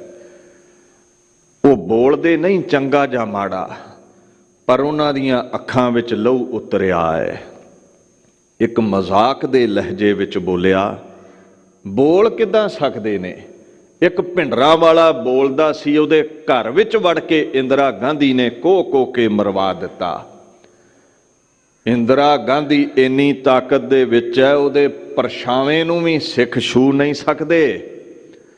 ਏਦਾਂ ਮਹਿਫਲਾਂ ਵਿੱਚ, ਇਕੱਠਾਂ ਵਿੱਚ ਸਿੱਖਾਂ ਦਾ ਮਜ਼ਾਕ ਬਣਾਇਆ ਗਿਆ। 31 ਅਕਤੂਬਰ ਦਾ ਦਿਨ ਚੜ੍ਹਿਆ 1984। ਪਹਿਲੀ ਮੀਟਿੰਗ ਆਇਰਿਸ਼ ਡਾਇਰੈਕਟਰ ਪੀਟਰ ਉਸਤੀਨੋਵ ਦੇ ਨਾਲ ਹੈ। ਡਾਕੂਮੈਂਟਰੀ ਦੀ ਸ਼ੂਟਿੰਗ ਹੋਣੀ ਹੈ। ਇਹਦੇ ਬਾਅਦ ਦੂਜੀ ਮੀਟਿੰਗ ਬੀਬੀ ਇੰਦਰਾ ਗਾਂਧੀ ਦੀ ਇੰਗਲੈਂਡ ਦੇ ਸਾਬਕਾ ਪ੍ਰਧਾਨ ਮੰਤਰੀ ਜੇਮਸ ਕੈਲਹਨ ਨਾਲ ਹੈ। ਇਹਦੇ ਬਾਅਦ ਤੀਸਰੀ ਮੀਟਿੰਗ ਇੰਗਲੈਂਡ ਦੀ ਮਹਾਰਾਣੀ ਐਲਿਜ਼ਾਬੈਥ II ਦੀ ਬੇਟੀ ਰੀਨਾ ਦੇ ਨਾਲ ਹੈ। ਤੋ ਜਿਹੜੀ ਇਹ ਪ੍ਰਿੰਸੈਸ ਐਨੇ ਹੈ, ਇਹਦੇ ਨਾਲ ਮੀਟਿੰਗ ਰੱਖੀ ਹੋਈ ਹੈ। ਇਹਨੂੰ ਡਿਨਰ ਕਰਾਉਣਾ ਹੈ ਬੀਬੀ ਇੰਦਰਾ ਗਾਂਧੀ ਨੇ। 3 ਮੇਨ ਮੀਟਿੰਗਾਂ 31 ਅਕਤੂਬਰ ਦੀਆਂ ਮੁਕਰਰ ਸਨ। ਇੰਦਰਾ ਗਾਂਧੀ ਸੁਬਾਹ ਤਿਆਰ ਹੋਣ ਲੱਗੀ ਹੈ। ਕਹਿੰਦੇ ਨੇ ਉਸ ਦਿਨ ਬੀਬੀ ਨੇ ਭੂਰੀ ਅਤੇ ਸੰਤਰੀ ਸਾੜੀ ਲਾਈ, ਕਾਲੀਆਂ ਚੱਪਲਾਂ ਪਾਈਆਂ, ਸ਼ੀਸ਼ੇ ਵਿੱਚ ਆਪਣੇ ਆਪ ਨੂੰ ਵੇਖਿਆ, ਤੁਰਨ ਲੱਗੀ ਹੈ। ਇੱਕ ਵਾਰ ਫਿਰ ਕਦਮ ਰੋਕੇ, ਫਿਰ ਗੌਰ ਨਾਲ ਆਪਣੇ ਆਪ ਨੂੰ ਵੇਖਿਆ ਹੈ। ਉਧਰੋਂ ਕਰਿੰਦਾ ਆ ਗਿਆ, ਮੈਡਮ ਪੀਟਰ ਦੇ ਨਾਲ ਤੁਹਾਡੀ ਮੀਟਿੰਗ ਪੂਰੇ ਮੁਕਰਰ ਸਮੇਂ ਤੇ ਹੈ। ਉਧਰ ਪਹਿਰੇ ਤੇ ਖਲੋਤੇ ਭਾਈ ਬੇਅੰਤ ਸਿੰਘ ਘੜੀ ਵੱਲ ਵੇਖਦੇ ਨੇ। 9 ਵੱਜਣ ਵਿੱਚ 5 ਮਿੰਟ ਰਹਿ ਗਏ ਨੇ। ਦੂਰ ਖੜੇ ਸਤਵੰਤ ਸਿੰਘ ਵੱਲ ਬੜੀ ਧਿਆਨ ਨਾਲ ਵੇਖਿਆ। ਸਤਵੰਤ ਸਿੰਘ ਨੇ ਆਪਣੀ ਆਟੋਮੈਟਿਕ ਮਸ਼ੀਨ ਗਨ ਤੇ ਹੱਥ ਕੱਸ ਲਏ ਨੇ। ਦਿੱਲੀ ਦੀ ਸਵੇਰ ਕੁਝ ਐਸੀ ਹੈ, ਬਹੁਤੀ ਚਹਿਲ ਪਹਿਲ ਨਹੀਂ ਸੀ। ਠੀਕ ਹੈ, ਕੁਝ ਬੱਚੇ ਸਕੂਲਾਂ ਨੂੰ ਜਾ ਰਹੇ ਸਨ। ਅੱਜ ਦਿੱਲੀ ਦੇ ਸਿੱਖ ਬਸ਼ਿੰਦੇ ਆਖਰੀ ਵਾਰ ਆਪਣੀਆਂ ਦੁਕਾਨਾਂ ਖੋਲ੍ਹਣ ਲਈ ਚੱਲੇ ਨੇ। ਦਾਨੀਆਂ ਪ੍ਰਦਾਨੀਆਂ ਸੁਆਣੀਆਂ ਨੇ ਨਾਸ਼ਤਾ ਕਰਵਾ ਕੇ ਸਰਦਾਰਾਂ ਨੂੰ ਦੁਕਾਨਾਂ ਵੱਲ ਤੋਰ ਦਿੱਤਾ। ਪੁਲਿਸ ਪੋਜੀਸ਼ਨਾਂ ਲੈ ਕੇ ਸ਼ਾਂਤ ਚਿੱਤ ਖਲੋਤੀ ਹੋਈ ਹੈ। ਜਦੋਂ ਘੜੀ ਦੀਆਂ ਸੂਈਆਂ ਨੇ 9 ਵਜਾਏ ਤੇ ਬੀਬੀ ਇੰਦਰਾ ਗਾਂਧੀ ਆਪਣੇ ਲਾਮ ਲਸ਼ਕਰ ਦੇ ਨਾਲ ਮਹਿਲਾਂ ਚੋਂ ਬਾਹਰ ਨਿਕਲੀ। ਬੇਅੰਤ ਸਿੰਘ ਦਾ ਹੱਥ ਆਪਣੀ ਪਿਸਟਲ ਦੇ ਉੱਪਰ ਆ ਗਿਆ। ਸਤਵੰਤ ਸਿੰਘ ਨੇ ਇੱਕ ਵਾਰ ਅੱਖਾਂ ਬੰਦ ਕਰਕੇ ਖੋਲੀਆਂ ਨੇ। ਜਦੋਂ ਇੰਦਰਾ ਗਾਂਧੀ ਦੇ ਕਦਮ ਭਾਈ ਬੇਅੰਤ ਸਿੰਘ ਵੱਲ ਵਧੇ, ਬੇਅੰਤ ਸਿੰਘ ਨੂੰ ਪਤਾ ਹੈ ਕੁਝ ਪਲਾਂ ਦੇ ਵਿੱਚ ਬੀਬੀ ਇੰਦਰਾ ਮੇਰੇ ਸਾਵੇਂ ਗੁਜ਼ਰ ਜਾਵੇਗੀ, ਲੰਘ ਜਾਵੇਗੀ। ਅੱਗੇ ਵੀ ਲੰਘਦੀ ਰਹੀ ਹੈ, ਪਰ ਬੇਅੰਤ ਸਿੰਘਾ ਅੱਜ ਇਹ ਜਿਉਂਦੀ ਤੇ ਬਿਲਕੁਲ ਨਹੀਂ ਲੰਘੇਗੀ, ਹਰਗਿਜ਼ ਨਹੀਂ ਜਿਉਂਦੀ ਲੰਘਣ ਦੇਵਾਂਗਾ। ਕਹਿੰਦੇ 38 ਬੋਰ ਦੀ ਪਿਸਤੌਲ ਨੂੰ ਬੇਅੰਤ ਸਿੰਘ ਨੇ ਹੱਥ ਵਿੱਚ ਫੜ ਲਿਆ। ਸੁਰੱਖਿਅਤ ਘੇਰੇ ਵਿੱਚ ਇੰਦਰਾ ਗਾਂਧੀ ਤੇ ਜਦੋਂ ਪਿਸਟਲ ਸਿੱਧਾ ਕੀਤਾ ਇੰਦਰਾ ਦੇ ਵੱਲ, ਮੌਤ ਦਾ ਸਾਇਆ ਇੰਦਰਾ ਦੇ ਸਾਹਮਣੇ ਆ ਗਿਆ। ਪੁਰਾਣੇ ਖਿਆਲ ਅਚਨਚੇਤ ਪ੍ਰਗਟ ਹੋ ਗਏ। ਆਵਾਜ਼ ਗੂੰਜੀ ਕੰਨਾਂ ਦੇ ਵਿੱਚ, ਜਿਹੜੀ ਕਦੇ 6 ਜੂਨ 1984 ਨੂੰ ਗੂੰਜੀ ਸੀ, ਬੀਬੀ ਜੰਗ ਅਸੀਂ ਜਿੱਤ ਚੱਲੇ ਆਂ, ਅਕਾਲ ਤਖਤ ਢਹਿ ਗਿਆ ਹੈ, ਤੀਰ ਵਾਲਾ ਬਾਬਾ ਅਸੀਂ ਮਾਰ ਲਿਆ ਹੈ। ਜਿਹੜੇ ਸਿੱਖ ਕਦੇ ਈਨ ਨਹੀਂ ਸੀ ਮੰਨਦੇ, ਜਿਹੜੇ ਜੂੜਿਆਂ ਵਾਲੇ ਸਿਰ ਕਦੇ ਝੁਕੇ ਨਹੀਂ ਸੀ, ਅੱਜ ਇੰਦਰਾ ਗਾਂਧੀ ਤੂੰ ਝੁਕਾ ਦਿੱਤੇ ਨੇ। ਤੂੰ ਦੁਰਗਾ ਦਾ ਰੂਪ ਹੈ। ਵਾਰ-ਵਾਰ ਇਹ ਬੋਲ ਕੰਨਾਂ ਵਿੱਚ ਬੀਬੀ ਦੇ ਗੂੰਜ ਰਹੇ ਸਨ। ਜੂਨ 6 ਤੋਂ ਬਾਅਦ ਇੰਦਰਾ ਗਾਂਧੀ ਨੇ ਹੱਸਣਾ ਚਾਹਿਆ ਸੀ, ਹੱਸ ਨਹੀਂ ਸੀ ਸਕੀ। ਮਨ ਨਹੀਂ ਸੀ ਮੰਨਦਾ ਵੀ ਇਹ ਮੇਰੀ ਜਿੱਤ ਹੈ, ਇਹ ਮੇਰੀ ਖੁਸ਼ੀ ਦਾ ਪ੍ਰਤੀਕ ਹੈ। ਬਸ ਸੋਚਾਂ ਸੋਚਦਿਆਂ ਠਾਹ ਦੀ ਆਵਾਜ਼ ਆਈ। ਡਰਾਉਣੀ ਆਵਾਜ਼ ਨੇ ਇੰਦਰਾ ਗਾਂਧੀ ਦੇ ਖਿਆਲਾਤਾਂ ਦੇ ਸੁਪਨੇ ਉਡਾ ਦਿੱਤੇ। ਪਹਿਲੀ ਗੋਲੀ ਛਾਤੀ ਵਿੱਚ ਵੱਜਦੀ ਹੈ। ਹੈਰਾਨ ਖੜੀ ਰਹਿ ਗਈ। ਦੂਜੀ ਗੋਲੀ ਨੇ ਫੇਫੜੇ ਏਦਾਂ ਚੀਰੇ ਇੰਦਰਾ ਗਾਂਧੀ ਦੇ ਜਿਵੇਂ ਮੱਖਣ ਵਿੱਚ ਛੁਰੀ ਲੰਘ ਜਾਂਦੀ ਹੈ। ਬੇਅੰਤ ਸਿੰਘ ਗਰਜਿਆ, ਸਤਵੰਤ ਗੋਲੀ ਮਾਰ। ਸਤਵੰਤ ਸਿੰਘ ਨੇ ਆਵਾਜ਼ ਸੁਣਦਿਆਂ ਸਟੇਨਗਨ ਸਿੱਧੀ ਕਰਕੇ ਇੰਦਰਾ ਗਾਂਧੀ ਦੇ ਹੰਕਾਰ ਦਾ ਕਿਲਾ ਢਹਿ ਢੇਰੀ ਕਰ ਦਿੱਤਾ। ਇਹ ਆਵਾਜ਼ ਕੇਵਲ ਦਿੱਲੀ ਵਿੱਚ ਨਹੀਂ, ਦੇਸ਼ਾਂ ਦੇਸ਼ਾਂਤਰਾਂ ਵਿੱਚ ਸੁਣੀ ਸੀ, ਜਿਵੇਂ ਭਾਈ ਊਧਮ ਸਿੰਘ ਦੀ ਗੋਲੀਆਂ ਦੀ ਆਵਾਜ਼ ਇੰਗਲੈਂਡ ਦੇ ਨਾਲ ਨਾਲ ਦੁਨੀਆ ਨੇ ਸੁਣੀ ਸੀ ਜਦੋਂ ਜਨਰਲ ਡਾਇਰ ਦੀ ਛਾਤੀ ਉਹਨੇ ਪਾੜੀ ਸੀ। ਸਤਵੰਤ ਸਿੰਘ ਬੇਅੰਤ ਸਿੰਘ ਨੇ ਇੰਦਰਾ ਭੁੰਜੇ ਵਿਛਾ ਦਿੱਤੀ। ਗਰਜ ਕੇ ਕਹਿੰਦੇ ਨੇ, ਅਸੀਂ ਅਕਾਲ ਤਖਤ ਸਾਹਿਬ ਨੂੰ ਢਾਉਣ ਦਾ ਇੰਦਰਾ ਗਾਂਧੀ ਨੂੰ ਫਲ ਭੁਗਤਾ ਦਿੱਤਾ ਹੈ, ਹੁਣ ਤੁਸੀਂ ਜੋ ਕਰਨਾ ਕਰ ਲਵੋ। ਅੰਗ ਰੱਖਿਅਕ ਜਿਹੜੇ ਇੰਦਰਾ ਦੇ ਨੇ ਉਹਨਾਂ ਨੇ ਗੋਲੀਆਂ ਦੀ ਵਰਖਾ ਕਰ ਦਿੱਤੀ। ਭਾਈ ਬੇਅੰਤ ਸਿੰਘ ਥਾਂ ਤੇ ਸ਼ਹੀਦ ਹੋਇਆ। ਸਤਵੰਤ ਸਿੰਘ ਦੇ ਗੋਲੀਆਂ ਲੱਗੀਆਂ, ਉਹਨੂੰ ਗ੍ਰਿਫਤਾਰ ਕੀਤਾ ਗਿਆ। ਇਹ ਆਪਣੇ ਆਪ ਨੂੰ ਜਿਹੜੀ ਦੁਰਗਾ ਦੇਵੀ ਅਖਵਾਉਂਦੀ ਸੀ, ਅਮਰਾ ਪਦਵੀ ਦਾ ਮਾਲਕ ਸਮਝੀ ਬੈਠੀ ਸੀ, ਅੱਜ ਮਿੱਟੀ ਦੇ ਵਿੱਚ ਮਿਲੀ ਹੋਈ ਸੀ। ਜਿਹੜਾ ਇਹਨੇ ਸਿੱਖਾਂ ਦਾ ਲਹੂ ਪੀਤਾ ਸੀ, ਅੱਜ ਸਾਰਾ ਧਰਤੀ ਤੇ ਡੁੱਲਿਆ ਹੋਇਆ ਸੀ। ਰੇਡੀਓ ਤੇ ਖਬਰਾਂ ਚੱਲ ਰਹੀਆਂ ਸਨ, ਪ੍ਰਧਾਨ ਮੰਤਰੀ ਇੰਦਰਾ ਗਾਂਧੀ ਦੀ ਹੱਤਿਆ ਕਰ ਦਿੱਤੀ ਗਈ ਹੈ।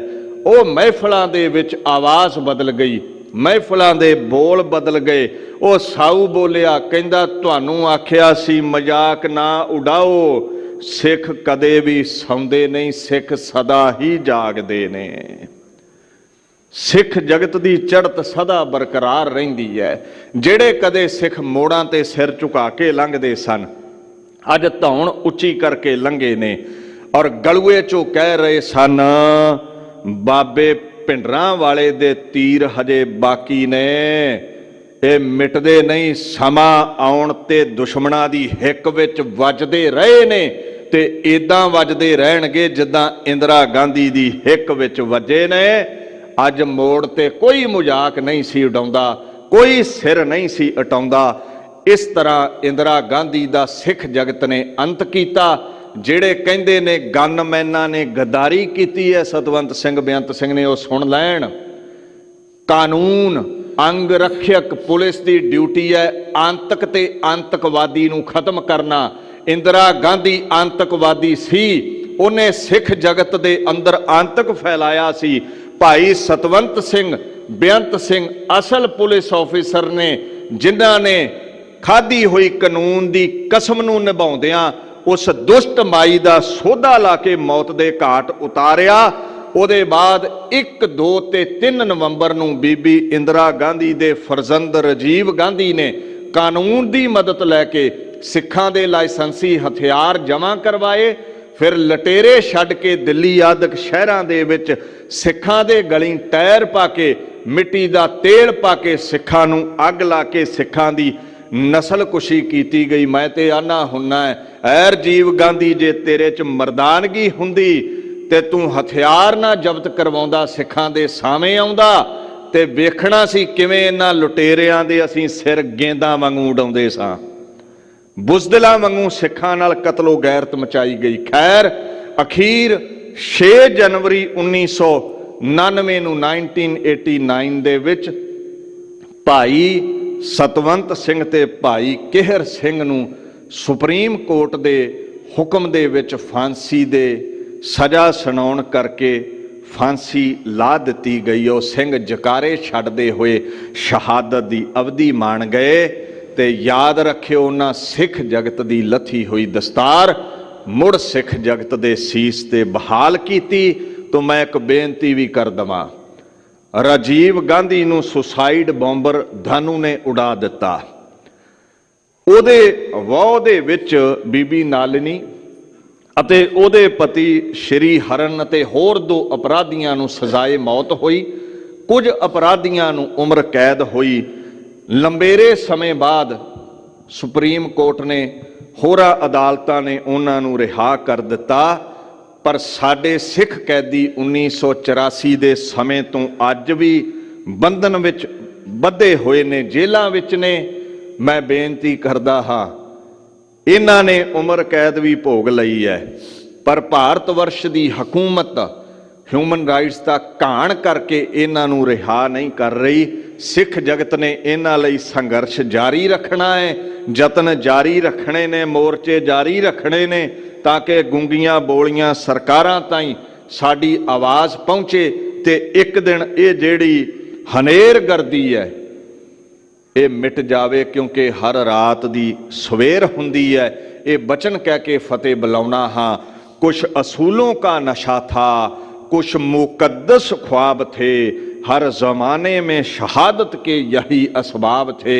शहीद दीन लई असूना लई सिर दिंदे ने, नाले सिੱਖੀ ਵਿੱਚ ਪ੍ਰਵਾਨ ਹੀ ਸਿਰ ਦੇਣ ਵਾਲਾ ਹੈ।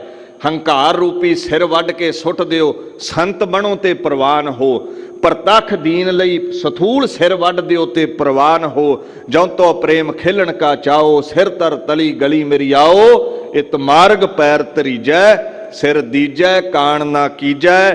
ਉਹਨਾਂ ਕੇ ਮੁਖ ਸਦ ਉਜਲੇ, ਉਹਨਾਂ ਨੂੰ ਸਭ ਜਗਤ ਕਰੇ ਨਮਸਕਾਰ। ਸ਼ਹੀਦਾਂ ਨੂੰ ਨਮਸਕਾਰ ਹੈ। ਖੰਡੇ ਦੀ ਪੌਲ ਛਕੋ ਗੁਰੂ ਵਾਲੇ, ਬਣੋ ਸਿੱਖੀ ਪ੍ਰਫੁੱਲਤ ਰਵੇ। ਸ਼੍ਰੋਮਣੀ ਗੁਰਦੁਆਰਾ ਪ੍ਰਬੰਧਕ ਕਮੇਟੀ ਦਾ ਸਮੂਹ ਗੁਰੂ ਕੇ ਸੇਵਾਦਾਰਾਂ ਦਾ ਧੰਨਵਾਦ, ਆਪ ਸੰਗਤ ਦਾ ਧੰਨਵਾਦ, ਦੀਨ ਦੁਨੀਆ ਦੇ ਮਾਲਕ ਸ੍ਰੀ ਗੁਰੂ ਗ੍ਰੰਥ ਸਾਹਿਬ ਪਾਤਸ਼ਾਹ ਦਾ ਕੋਟਾਨ ਕੋਟ ਧੰਨਵਾਦ। ਆਓ ਇਹ ਦੋ ਪੰਕਤੀਆਂ ਪੜ੍ਹ ਕੇ ਫਤਿਹ ਬੁਲਾਈਏ ਜੀ। ਮਹਾ ਗੰਭੀਰ ਪਤਰ ਪਾਤਾਲਾ, ਨਾਨਕ ਸਰਬ ਜੋ ਆਇਆ। ਉਪਦੇਸ਼ ਗੁਰੂ ਮਮ ਪੁਨਹਿ ਨ ਗਰਬੰ, ਬਿਖ ਤਜ ਅੰਮ੍ਰਿਤ ਪੀ ਆਇਆ। ਵਾਹਿਗੁਰੂ ਜੀ ਕਾ ਖਾਲਸਾ, ਵਾਹਿਗੁਰੂ ਜੀ ਕੀ। ਵਾਹਿਗੁਰੂ ਜੀ ਕਾ ਖਾਲਸਾ, ਵਾਹਿਗੁਰੂ ਜੀ ਕੀ ਫਤਿਹ। ਸ਼ੇਰੇ ਪੰਜਾਬ ਗੁਰਬਾਣੀ YouTube ਚੈਨਲ ਨੂੰ ਵੱਧ ਤੋਂ ਵੱਧ ਸਬਸਕ੍ਰਾਈਬ ਕਰੋ ਤੇ ਇਸ ਤੇ ਗੁਰਬਾਣੀ, ਸ਼ਬਦ ਕੀਰਤਨ ਤੇ ਇਤਿਹਾਸ ਨਾਲ ਵੱਧ ਤੋਂ ਵੱਧ ਜੁੜ ਕੇ ਆਨੰਦ ਮਾਣੋ ਤੇ ਆਪਣੀ ਜ਼ਿੰਦਗੀ ਨੂੰ ਸਫਲ ਕਰੋ। ਵਾਹਿਗੁਰੂ ਜੀ ਕਾ ਖਾਲਸਾ, ਵਾਹਿਗੁਰੂ ਜੀ ਕੀ ਫਤਿਹ।